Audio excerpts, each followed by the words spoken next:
This is lemongrass. Want to grow lemongrass anywhere, even without a garden? In this video, I will show you how to propagate lemongrass fast. First, collect fresh stalks. Make sure they are firm and not dried out. Now gently separate the stalks if they are bundled. Be careful not to damage the base. Cut the green part off. Keep 4 to 6 inch bottom stalk. Peel off the dry layers.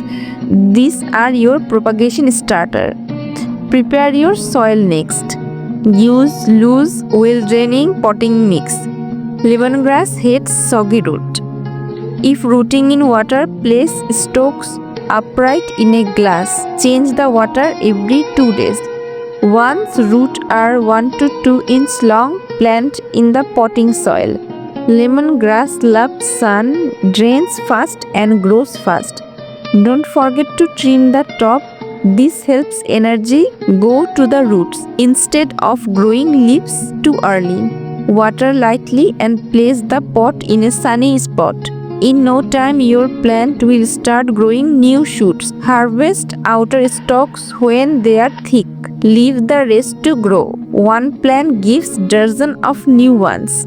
Like this video if you want to see the benefit of using lemongrass in the next one.